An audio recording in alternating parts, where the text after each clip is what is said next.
As I was browsing my YouTube feed, I came across a video in which the content creator stated that being unattractive is a disability. Looking back at things, man, the rules are just completely different if women find you unattractive. Being unattractive is like a disability, it really is. Now, this really made me think, and being that I could be ranked as both, I am both disabled in a sense, as I could be considered unattractive, I found it a very interesting statement for me to further expand on. First of all, I want to state that I do not agree with that opinion at all. If you consider unattractiveness to be a disability, I feel like you are playing in the wrong game. You're basically admitting to the fact that you are simplifying life to one thing and one thing only, and that is finding a partner and being with someone. Maybe it used to be like that hundreds of years ago, but in 2020, there is no excuse as to why you should still live your life as if procreation was the holy grail of our existence. Trust me, enough people are taking care of the baby making process. This is good. This actually allows you to dedicate your primary energy and your time in doing something else, maybe even more meaningful. So the point I'm trying to make is, if you consider it a disability to be unattractive, that's like saying, I'm 5 feet, so I'll never make it to the NBA, so that means my life is over. When there's much more to life than basketball. There's also baseball, football, soccer, ping pong, tennis. You could be an astronaut. You see where I'm getting at? It can only be a disability if you decide to make it one. As soon as you stop prioritizing finding a partner or hooking up as the #1 goal in your life, you will find that your looks are no longer that important. Put that primary energy into something else. And ironically, in the end, you will still get what you were initially looking for. You will still get yourself a partner because you will find yourself being accomplished in other fields. As a result, gaining more confidence and taking that energy and aura of accomplishment with you wherever you go. Take this for example. Can you guys name one person that is top 20 in their field in the world and that does not have a partner? I think it'll be very hard to find someone like that. You know why? Because people respect greatness. It has nothing to do with the way you look. But as long as you keep chasing relationships, hookups, and having a partner as your primary goal, you will continue to run in the same circle. What's the first thing that we do when we see a unattractive man walk in a room with an attractive woman? We all judge and jump to the conclusion that she is with him for his money, when in all actuality, she is with him because he never made that a priority.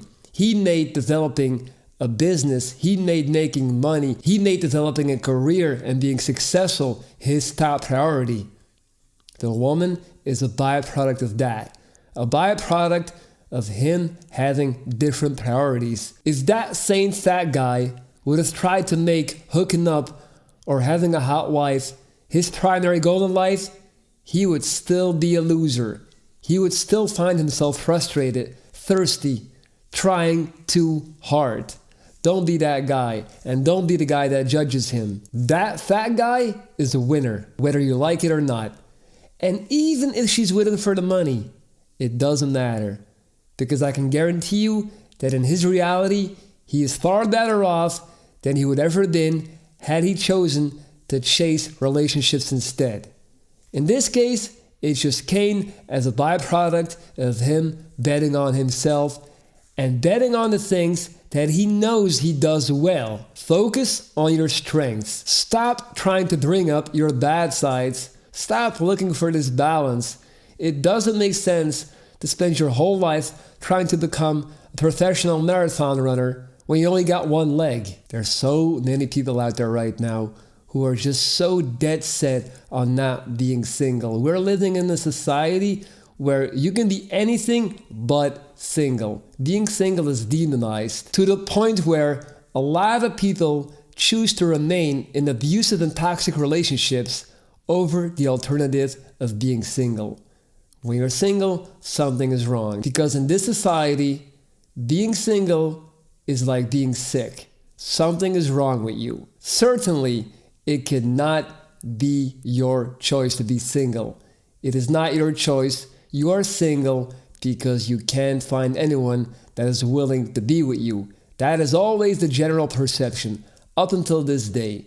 And that's exactly why women stay with men that abuse them and beat them. And that's exactly why men stay with women who mentally abuse them. When you consistently spend your primary energy trying to find a partner or someone to hook up with, only secondary energy remains for all your other goals. Ironically, the more primary energy you spend on finding a partner, the less successful you will be. Have you ever noticed that it always seems to be the people who try the least to which things come the easiest?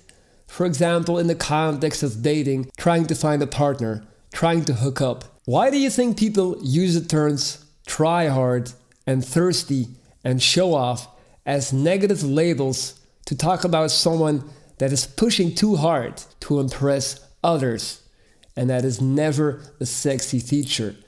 It's always the ones who don't seem to care, who play it cool, that end up getting exactly what you're trying so hard to get. It's because they're not making it a priority, because they're focusing on different things in life. If you make finding a partner your top priority in life, you will never achieve satisfaction. On this channel, I've spoken before about primary and secondary energy. The moment you no longer make having a partner your ultimate life goal, you will soon find yourself excelling at something else, because all of a sudden you have access to this primary energy that up until that point was always used to find and impress other people. Have you guys ever noticed that young athletes who are really good at their sport usually seem to get married at a very young age? Most of them, even when they're only 20 years old, have already established a very committed and serious relationship, and some of them even start having kids when they're 20, 21 years old. Now, why is it that these young athletes who seemingly have an unlimited access to money, women, anything in life, choose to settle down so quickly? Now, a lot of you guys are going to say, well, that's easy. They got all the money, so they can just pick the best women that's out there to settle down with.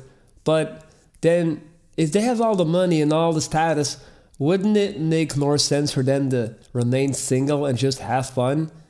The reason most of them choose not to do so is because they also know in order for them to focus all of their primary energy on their sport and their ambitions, they need to have the family situation on lock. They need to have that aspect of their life figured out, so they no longer spend energy looking for a partner, and they can fully focus on being the best athlete they can possibly be. Stop chasing a partner, stop chasing relationships, and redirect your primary energy to something else. That's it, guys. That's the video. I appreciate you watching.